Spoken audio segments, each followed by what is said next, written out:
An eagle's eye for detail, a map that leads to success. But what happens when the path to learning is blurry, confusing, and going nowhere? Today, we search for answers. Today, we uncover the DNA of excellence in education. They are the promises of every lesson, the destination of every student. We call them learning outcomes. In the world of outcome-based education or OBE, one thing reigns supreme: the result. But don't be confused by the technical jargon. When we talk about learning outcomes, we are talking about the learner. our investigation reveals that while teaching objectives states what the teacher does, learning outcomes states what the student can actually perform. Think of it as a torch in a dark forest. When students know their outcomes, they have a definite guide to attain success. Where do these outcomes begin? We trace the lineage back to the very soul of the institution, its vision and mission. For public schools, the trail leads straight to the DepEd vision and mission, aiming to produce Filipinos who passionately love their country. From being makajos to makabansa, these core values are the heartbeat of every lesson. But wait, there's more. To bridge the gap between the school and the real world, these outcomes must also mirror the needs of the industry. Is every teacher ready for the challenge? We look into the master code. The CHID Memorandum Orders or CMOs from CMO number 74 to 82. These are the standards that ensure every educator can communicate, innovate, and facilitate learning in a globalized world. We uncovered the PPC, the Philippine Professional Standard for Teachers. It's given to MACE under the student grant. It is the ultimate roadmap that ensures our teachers are not just proficient, but distinguished. Not all outcomes are created equal. Some are strong, while others weak. But what makes an outcome good? Our experts say they must be smart, specific, measurable, attainable, relevant, and time-bound. From the simple act of remembering to the peak of creating, a good outcome challenges the mind. It is transparent, student-centered, and aligned with the future. The code is cracked. The map is drawn. Today, we learned that the destination is just as important as the journey.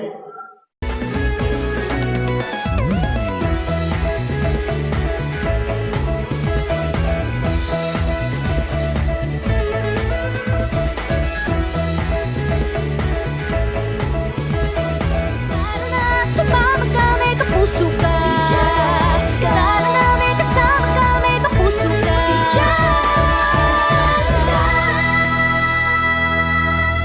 What is the true measure of a student? Is it the hours spent staring at the blackboard or the fire lit within their mind? Today, we investigate the blueprint that defines the future of every classroom. World of outcome-based education or OBE, the spotlight has shifted. We no longer just ask, what did the teacher say? Instead, we ask, what can the student actually do? The intended institutional outcomes, the broadest of all outcomes, are derived from the institution's vision and mission. From the institutional outcomes, schools derive their graduate attributes, which are also termed student outcomes. Below the institutional outcomes are program outcomes. For the teacher education program, the program outcomes are laid down in the Memorandum Orders from the Commission on Higher Education, CMO number 74 to 80, series of 2017. Higher educational institutions which have their own institutional outcomes that are derived from their VMG or vision, mission, and goals may add program outcomes to these program outcomes issued by CHED. More specific than the program outcomes are the course outcomes, the outcomes for each subject in the curriculum. Most specific are the learning outcomes which others call intended learning outcomes or student learning outcomes to emphasize that these are the knowledge, skills, and values that students are expected to demonstrate at the end of the lesson. These are the ones assessed in the process of teaching, learning, and are expected to be demonstrated at the end of the lesson.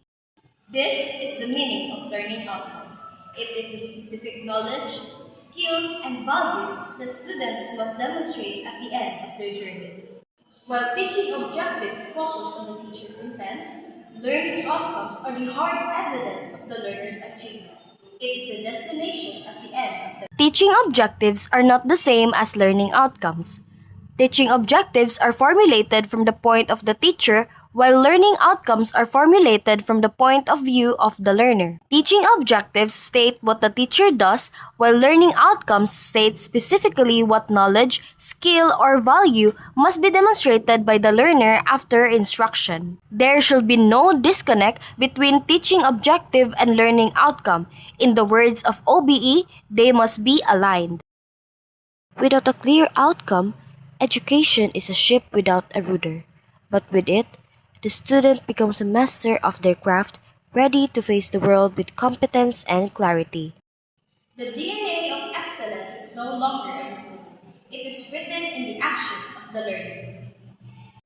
Every skyscraper begins with a blueprint. Every journey begins with a map. But in the world of education, where did the maps actually come from? Today, we trace the DNA of learning. We follow the trail to find the sources of learning outcomes. Our investigation begins at the very heart, its vision and mission of the school. Whether it's a public school following a national mandate or a private institution built on a founder's philosophy, the mission is the ultimate source of what a student is expected to become. It is the North Star that guides every lesson plan. The institution's vision and mission statements are a relevant source of student learning expectations. Public schools refer to the public school system vision and mission statements as source of learning outcomes. Private schools are either sectarian or non-sectarian, and their vision and mission statements may be sourced from their respective religious goals. In the case of sectarian schools, or their founder's philosophy in the case of non-sectarian schools.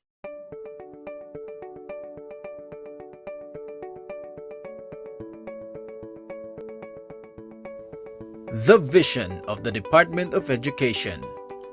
We dream of Filipinos who passionately love their country and whose competencies and values enable them to realize their full potential and contribute meaningfully to building the nation. As a learner-centered public institution, the Department of Education continuously improves itself to better service its stakeholders. The mission of the Department of Education: to protect and promote the right of every Filipino to quality, equitable, culture-based, and complete basic education, where students learn in a child-friendly, gender-sensitive, safe, and motivating environment. Teachers facilitate learning and constantly nurture every learner. Administrators and staff, as stewards of the institution, ensure an enabling and supportive environment for effective learning to happen. Family, community, and other stakeholders are actively engaged and share responsibility for developing lifelong learners.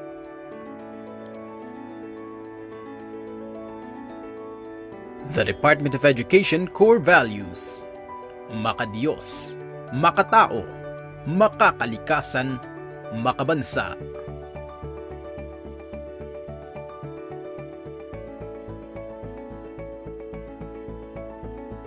If school teachers observe constructive alignment, then we expect that their teaching learning activities and assessment tasks are aligned with their learning outcomes, what they call learning objectives, which are in turn aligned with the DepEd vision and mission statements. Teacher education institutions must teach the future teachers to align their lessons, learning outcomes, teaching learning activities, and assessment tasks with the DepEd vision and mission statements. But it doesn't stop there. We look to the giants, the regulatory bodies, DepEd, CHED, and TESDA, provide the prescribed standards and policies that ensure every Filipino student is at par with the rest of the world. Policies and competencies and standards issued by the government education agencies such as the Department of Education or DepEd, Technical Education and Skills Development Authority or TESDA, and the Commission of Higher Education or CHED are prescribed sources of learning outcomes. The DepEd issued the Key to 12 curriculum guide that contains the competencies expected to be taught by teachers in the basic education level. It likewise issued by the Philippine Professional Standards for Teachers or PPST. TESDA likewise has a list of competencies per course and CHED has program outcomes and course outcomes for all programs. The PPST from DepEd and the program outcomes of teacher education from CHED are given below. They are the guardians of the quality, setting the benchmark of every degree and every skill. To bridge the gap between academe and industry, expected competencies identified by the different professions, business and industry should be adopted to ensure that graduates are able to perform as expected in their respective workplaces or professions. In the Philippines, the various professional regulatory boards of the Professional Regulation Commission have come up with lists of competencies expected of professionals. The Board for Professional Teachers, for example, has a list of these competencies in its Table of Specifications or TOS. Finally, we uncover the bridge to the future. Why we learn what we learn? Because the world is waiting. To bridge the gap between the school and the workplace, learning outcomes must reflect industry needs. For schools to be relevant, they should consider the roles and development goals of national government in the formulation of learning outcomes. Schools are there for society, and society is also there for the schools. In a global world and for global citizenship, the determination of learning outcomes must likewise consider international trends and development. This makes graduates globally competitive. Amidst talk on global citizenship, it is no longer adequate to work for the realization of learning outcomes that are attuned only to local needs. Global needs must be given equal attention to make graduates global who are ready to respond to the needs to both local and global communities. From professional competencies to global trends, the voice of the industry is a vital source that ensures our graduates are not just educated but employable. The mission is clear, the standards are set, the industry has spoken. When these sources align, excellence is achievable. Outcomes versus e-learning objectives or learning objectives. What's the difference? Well, outcomes are all about your learners. Learners. This is learner focused. And objectives are all about your subject matter experts. So remember in school, you go to class. With your little lunch bag. You got your lunch Little money. apple. So then you take that apple, you eat it at lunch, and then after lunch you go to your math class, and your teacher's like, all right everyone, today we're gonna go through our objective today, because I'm a subject matter expert, is to learn addition. Okay? We're gonna learn basic addition, how to add one number to the other and get more numbers. The objective is clear, right? The objective that they have for you is for you to learn addition. But what is the outcome for you? The outcome is fast forward 15 years in the future and you can properly file your taxes. But that is the difference between he's also a CPA. objectives and outcomes, all right? An objective is when you go into the classroom as a teacher. So our objective, I guess, for this video was we wanted to tell you the difference between outcomes and objectives. But the outcome is now you know, and when you build your program, when you build it, you're going to focus on the outcomes, the learning outcomes, not the learning objectives. These outcomes are the results. is what you want to focus on. These Because it's are the learner-based. This is not only the results, but this is the pain that is being solved for your learner. Remember, in our other videos, we talk about when you're creating e-learning or online learning or whatever the case may be, you want to make sure you understand the biggest challenges that your learners have. An outcome is a learner overcoming those challenges. It's the result.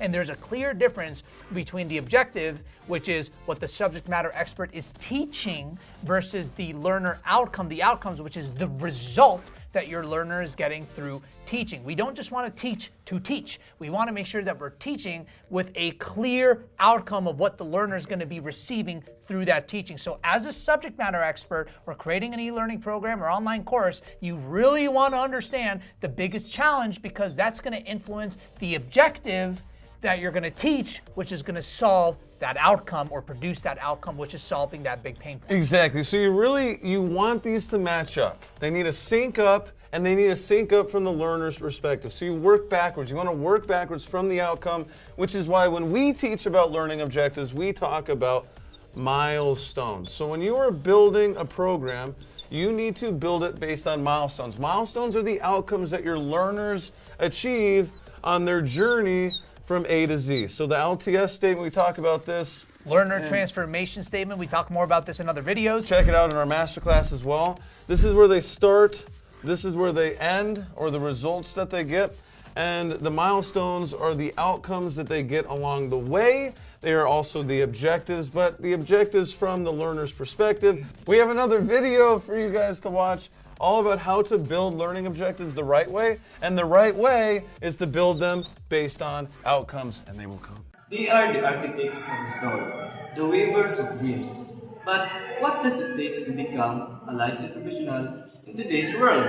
Today, we crack the code of the modern educator. We look into the standards that define the future of the classroom.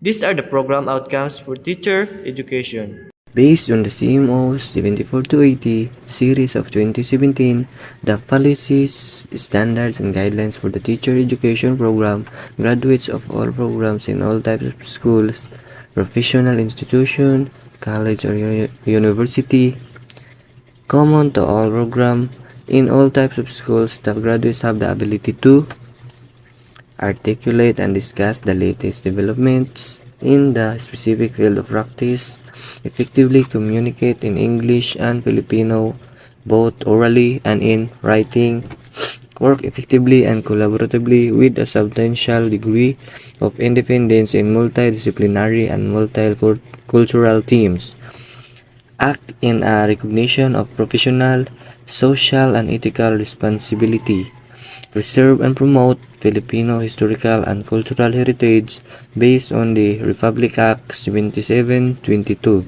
Behind every teaching license is a professional blueprint from CHED, found in CMO number 74-82 series of 2017. Common to the discipline, teacher education. First, articulated the routineness of education in philosophical, cultural, historical, psychological, and political contexts. Second, demonstrate mastery of subject matter. Third, facilitate learning using a wide range of teaching methodologies and delivery modes appropriate to specific learners and their environments. Fourth is to develop and innovate curricula, instructional plans, teaching approaches, and resources for diverse learners. It isn't about diploma, it is about lifelong learning. A true teacher never stops growing, constantly searching for new ways to touch lives in a globalized world. Common to graduates of a horizontal type of institution, as defined in CMO's 46 series of 2012. First, graduates of professional institutions demonstrate service orientation in their respective professions. Second, graduates of college are qualified for various types of employment and participate in development activities and public discourses, particularly in response to the needs of the communities they serve. Third, graduates of the universities contribute to the generations of new knowledge and participating in various research and development projects. The code is written. The mission is clear. To teach is to transform. They are the backbone of the nation, the silent heroes of the future. But in a world that is constantly changing, how do we measure the quality of those who mold our children's minds? Today, we uncover the ultimate blueprint for excellence in the classroom. This is the Philippine Professional Standards for Teachers, or the PPST. In 2017, the PPST is built on 7 domains that define what a quality teacher should know and do. The program outcomes for the teacher education program in the Philippines must necessarily be based on the Philippine Professional Standards for Teachers issued by the Department of Education in Department Order No. 42, Series of 2017.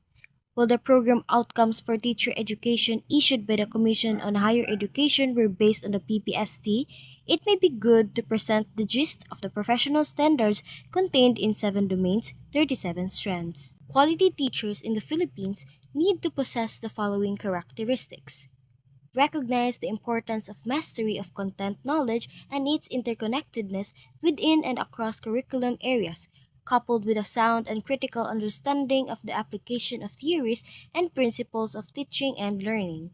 They apply developmentally appropriate and meaningful pedagogy grounded on content knowledge and current research.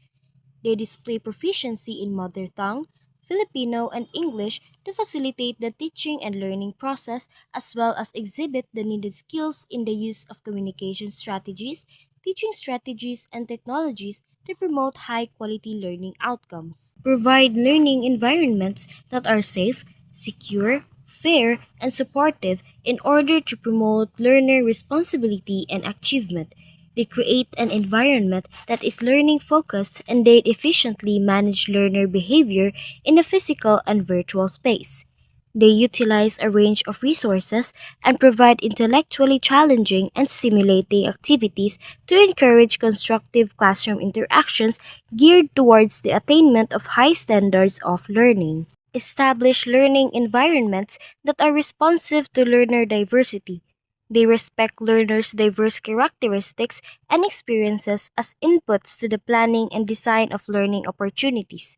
They encourage the celebration of diversity in the classroom and the need for teaching practices that are differentiated to encourage all learners to be successful citizens in a changing local and global environment. Interact with the national and local curriculum requirements.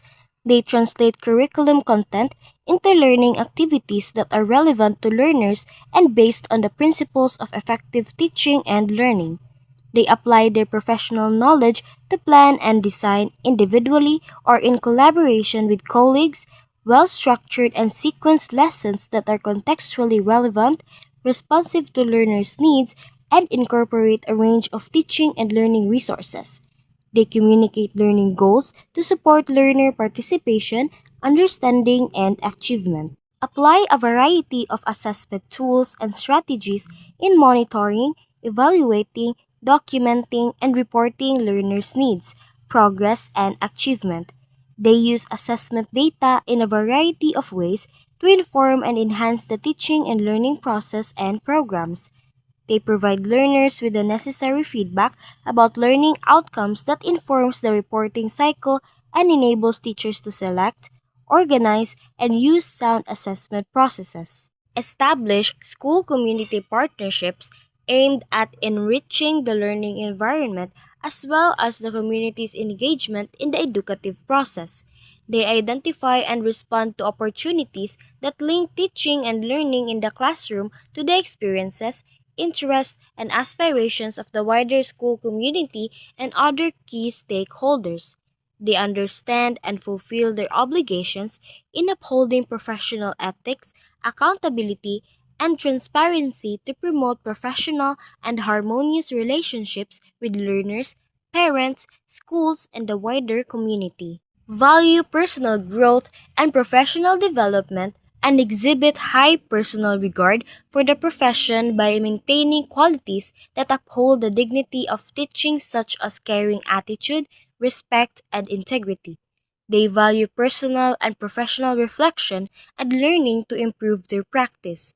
They assume responsibility for personal growth and professional development for lifelong learning. Learning outcomes in teacher education subjects must take into consideration the program outcomes laid down by CHED and the Philippine Professional Standards for Professional Teachers issued by the Department of Education. In summary, when teacher formulates his or her learning outcomes, he or she takes into consideration the institutional outcomes, the program outcomes from the CHED, the Philippine Professional Standards for Teachers, and the DepEd vision and mission statements since DepEd is the main employer of teacher education graduates. But the PPST is not a one-size-fits-all. It recognizes that growth is a journey. Whether you're a beginning teacher, proficient, highly proficient, or a distinguished educator, there is a clear path for professional development. It is a standard for all, but a roadmap for each. Quality education begins with quality teachers. The standards is set, the blueprint is ready. It is time to raise the bar. First question: how do you assess your own professional development based on the Philippine Professional Standards for Teachers? In a perfect world, I'd be a master teacher every single day. But in reality, I assess myself by looking at my growth spurts. When I look at the PPSD, I don't just check boxes. I look at my students. If I'm teaching a lesson on Philippine history and I see half the class yawning, I have to be honest with myself. I'm failing domain 1, which is pedagogy, right now. And I assess my professional development by how well I can pivot. Last year, I might have just pushed through the boring lesson. This year, because of the standards, I recognize that I need to develop my skills in ICT integration. So, I spend my weekend watching tutorials on interactive pieces.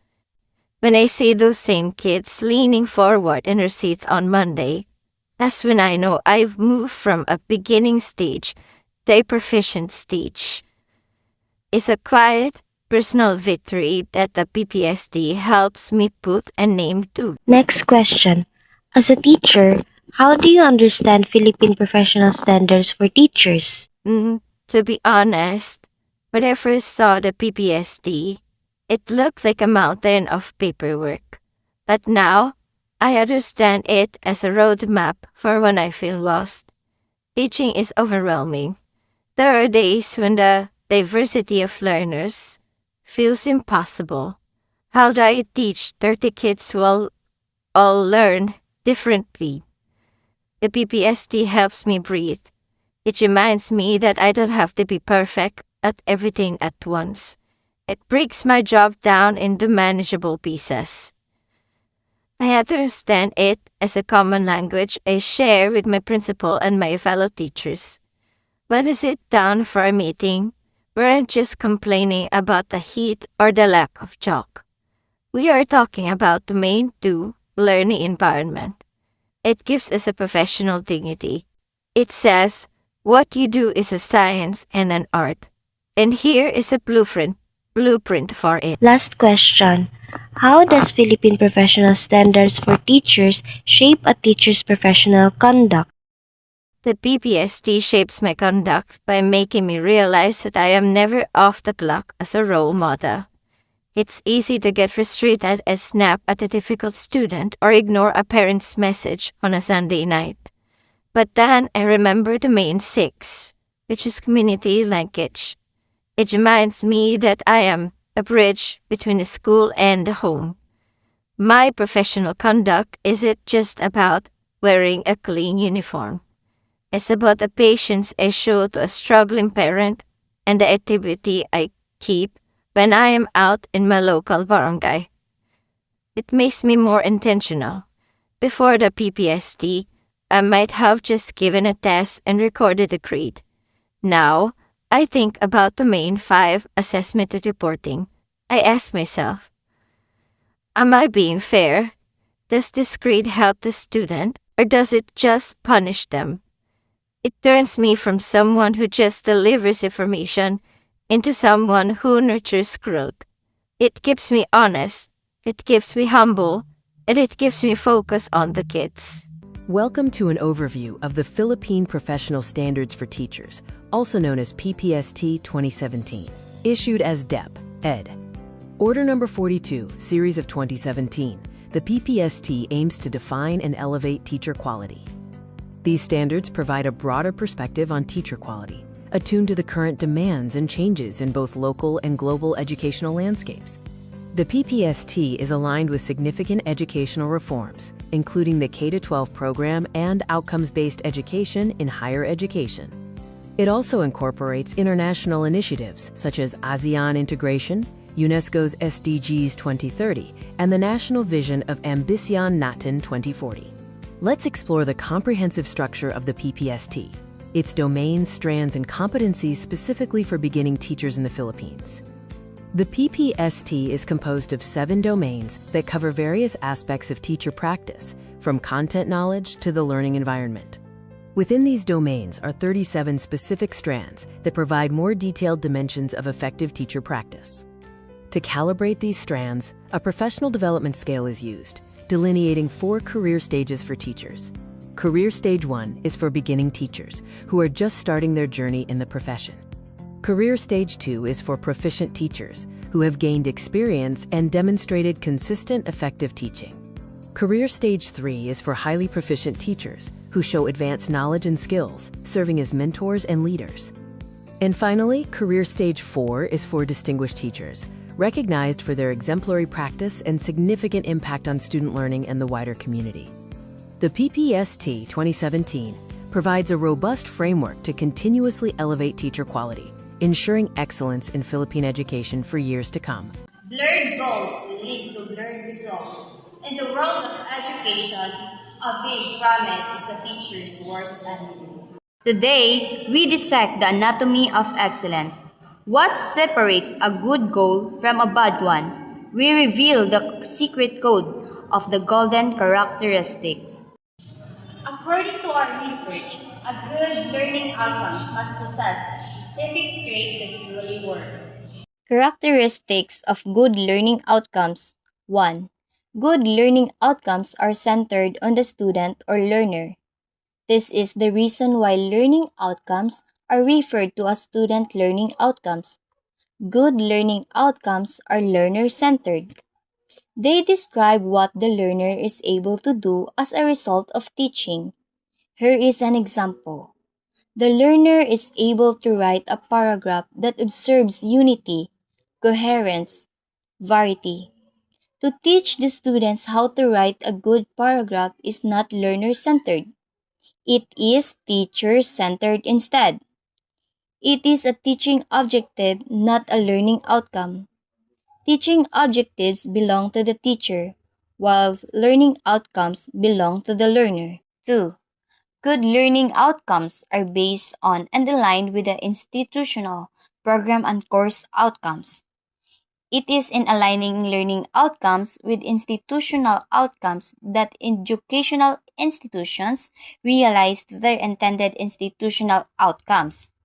It is in aligning learning outcomes with intended program outcomes issued by the regulating body, in the case of the Philippines, the Commission on Higher Education, that the program outcomes are also realized. It is in aligning the learning outcomes to the course outcomes that each course of subject in the teacher education curriculum attains its course outcomes. 3. Good learning outcomes are based on and aligned with local, national, and international trends and issues. From the social reconstructionist point of view, schools are not ivory towers. They are expected to help address social problems and so for relevance. It is necessary that learning outcomes are based on and aligned with current issues. Aligning learning outcomes with local, national, and international issues ensures teaching learning that is relevant and attuned to local and global world of learners. 4. Good learning outcomes are known and are very well understood by both students and faculty. The learning outcomes are no secret for the teacher only. In fact, In OBE and OBTL, the teacher starts the lesson with a clarification of the learning outcomes to ensure that each student knows what is or are expected of him or her. Some teachers have the commendable practice of writing the learning outcomes on the board. 5. Good learning outcomes include a spectrum of thinking skills, from simple remembering to creating, or from the lowest and simplest cognitive, an instructional process to cognitive in Bloom's and Anderson's revised taxonomy of objectives. Other than Bloom's taxonomy, the most popular among taxonomies of objectives are other taxonomies of learning objectives that include simple thinking skills and higher order thinking skills. All of these taxonomies of objectives include objectives from the lowest to the highest levels. McTighe and Wiggins, in their Understanding by the Design, describe 4 key types of educational goals: knowledge, basic skills, long-term understanding, and long-term transfer goals. They also cited 6 facets of understanding. Knowledge goals specify the knowledge that students should know, while basic skills state what students should be able to do. Understanding goals refer to students' grasp of big ideas. Long-term transfer goals refers to student capacity to apply what they have learned to new situation or different contexts. Long-term transfer goals are often transdisciplinary in nature. They encompass complex skills like critical thinking, collaboration, developmental habits of mind such as persistence and self-regulation, according to McTighe 2018. Pink's taxonomy for significant learning includes: first is caring, developing new feelings, interests, and values. Second is learning how to learn, becoming a self-directed learner. Third is integration, means connections. Fourth is human dimensions, learning about self and others. And fifth is application, like skills, critical creativity, and practical thinking. And sixth is foundational knowledge, understanding and remembering. The structure of the observed learning outcome or SOLO is a means of classifying learning outcomes in terms of their complexity. Learning becomes more complex as it progresses. Teaching learning begins with one or few aspects of the task, then tackling several aspects of the task unrelated and so tasks that are independent of each other, then integrating the multiple aspects into a whole, and finally, generalizing into something abstract. In summary, all the taxonomies of objectives or outcomes discussed in the foregoing paragraphs begin with the cognitive process at the lowest level becoming more complex and higher in level as one goes higher in the taxonomy of objectives.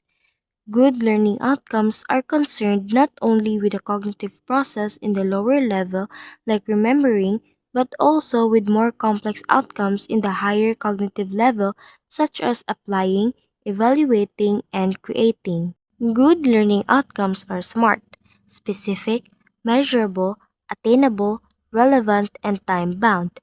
To discuss everything that you learned from this course is not a good learning outcome.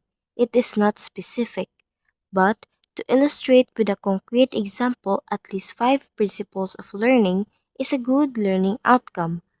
Good learning outcomes are stated using behavioral terms. Good learning outcomes are useful and relevant to the learners. The learning outcomes are for the learners to attain at the end of the lesson. It is easier for the learners to realize the learning outcomes if they are of use and of relevance to them. If the learning outcomes are relevant, the learners see the importance or significance of realizing the learning outcomes in their life. It is quite difficult for learners to learn something which has no relevance to their life.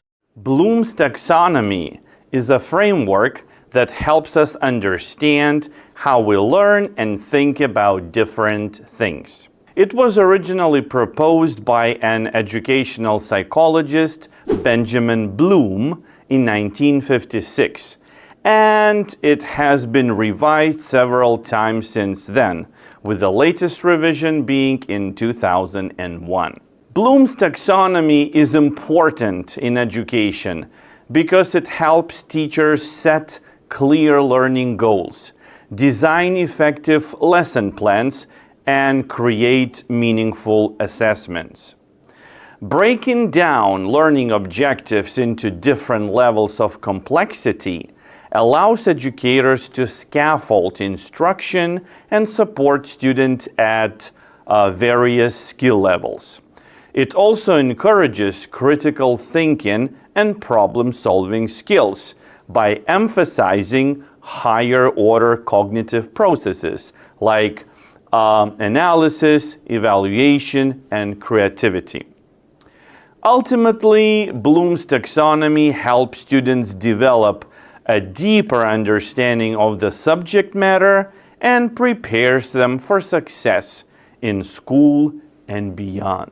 So, what is it?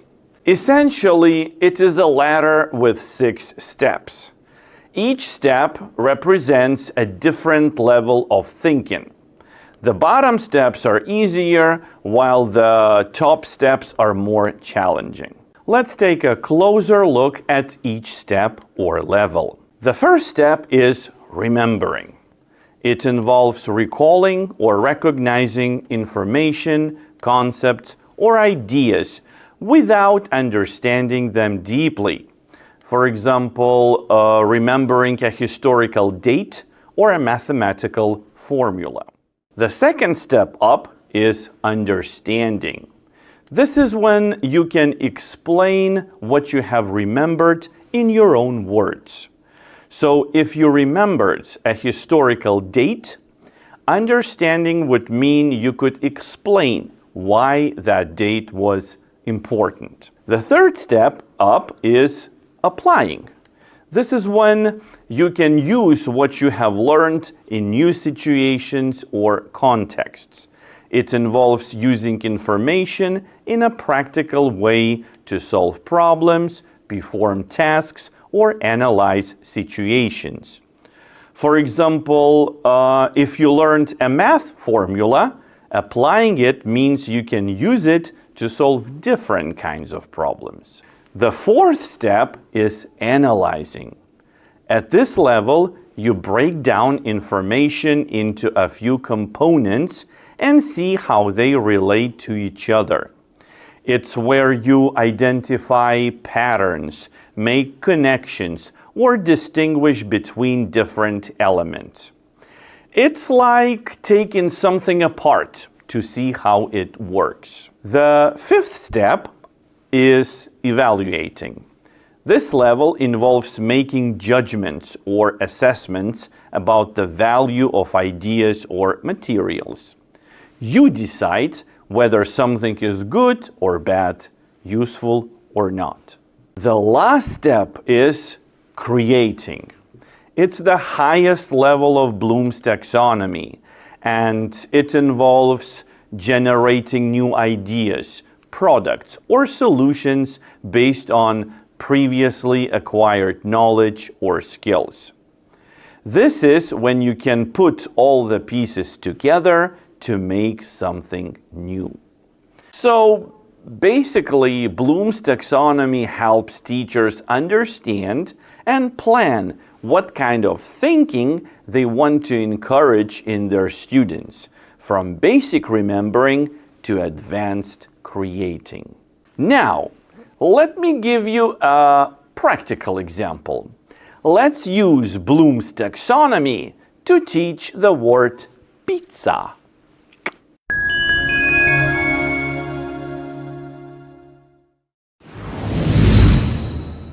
Step 1. Remember.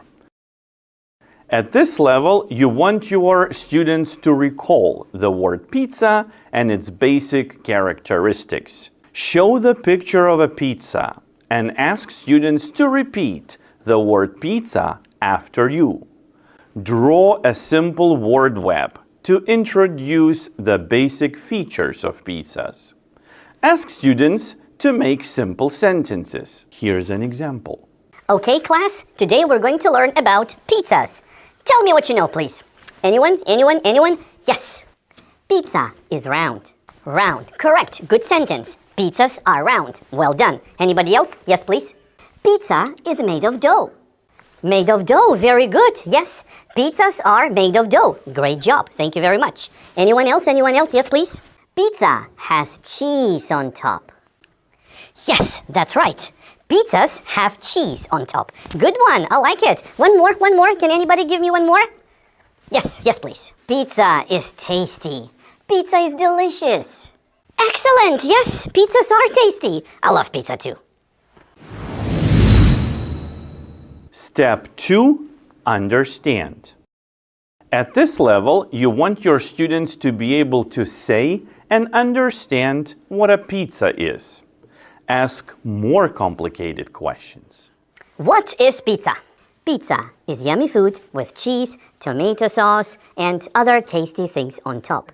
It is round, like a smile. Where does pizza come from? Pizza comes from Italy, but it's popular everywhere.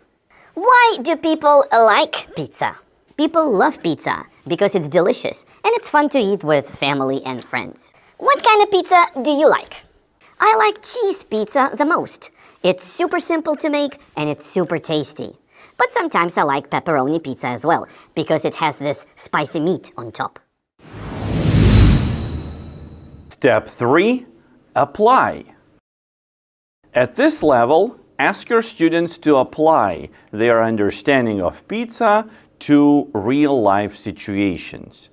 Provide students with a pizza cutout, a pizza drawing, or a pizza recipe. Ask them to label the different parts of the pizza, such as crust, sauce, cheese, and toppings. How do you make simple pizza? First, make the dough for the crust. Next, spread sauce on the dough. Then add your favorite toppings. Finally, sprinkle cheese on top and bake it until it's done. Step 4. Analyze. At this level, ask your students to analyze the different components and variations of pizzas. Provide students with pictures or actual samples of various types of pizzas. For example, cheese pizza, pepperoni pizza, margarita pizza, veggie pizza. Use a Venn diagram to identify similarities and differences among the pizzas, such as toppings, crust thickness, and flavors. How are margarita pizza and pepperoni pizza different?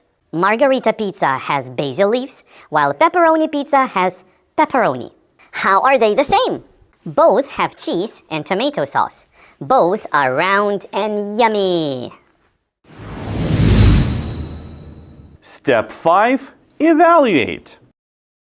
At this level, ask your students to evaluate their preferences for different types of pizzas. Put your students into groups or pairs. Tell them that they are food critics. Their job is to sample slices of different pizzas and express their opinions about which pizzas they like best and why. Wow, I really enjoyed the margarita pizza because the fresh basil leaves gave it a nice herby flavor that balanced well with the tomato sauce and creamy cheese. The crust was crispy on the outside and soft on the inside, making each bite delightful. The pepperoni pizza was too spicy for me, but I still like the cheese and sauce. Step 6. Create. At this level, ask your students to create their own imaginary pizzas with unique toppings. Provide students with blank pizza templates or drawing materials and ask them to design their dream pizzas. Encourage creativity by allowing them to come up with unusual and imaginative toppings. Afterwards, students can present their pizzas and describe their creations to the class. You can share Solo Taxonomy with students and help them to use it to make sense of their learning.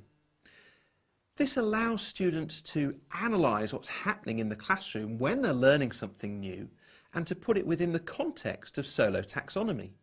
It can also make it easier for you to use Solo Taxonomy to frame your teaching, because students understand what is happening and how it relates to their learning. The first step is to share the taxonomy with students to help them understand how it works. For example, we might begin by talking about the pre-structural level. Pre-structural. This is when you don't know anything about a topic, when you are just starting out. Unistructural. This is when you know one thing about a topic. For example, you can define a keyword or give an example. Multistructural. This is when you know lots of things about a topic, but you can't yet connect them together. For example, you can list lots of things to do with the topic, or you can describe different aspects of the topic. Relational. This is when you understand how different bits of the topic connect together. You understand the topic and you can see things as a coherent whole. It makes sense. Extended abstract. This is when you really understand the topic and you can go beyond the basics. You can connect it to other topics, evaluate it, and also use it to create new things as well. Another way to open up the taxonomy for students is to show them how they might respond to questions if their understanding is at different levels in the taxonomy. For example, the pre-structural level might respond like this: I'm not sure about this subject. Unistructural. I have one idea about this subject. Multistructural. I have lots of ideas about this subject. Relational. I can link my ideas together to see the bigger picture. Extended abstract. I can look at my ideas in a new and different way. You can develop this idea further by coming up with specific examples that relate to the subject you teach or some of the curriculum areas you teach if you're working across the board, perhaps at primary level. The aim is to familiarise students with the taxonomy so you're helping them to understand how it works and how it can be applied to their learning within your lessons. If you do decide to go down this route, be persistent, because it will take a little bit of time for students to get comfortable with the taxonomy and to feel confident in applying it to their learning. But once they are in that position, they'll have a really powerful tool that they can use to make sense of what's going on in the classroom and to talk about their learning with each other and with you as well. Finally, good outcomes cover a spectrum of thinking skills. From simple remembering to the highest level of creating, they encourage the students to grow through every stage of Bloom's and Solo taxonomies. Precision in the goal leads to perfection in the result. When the outcome is marked, the future is bright.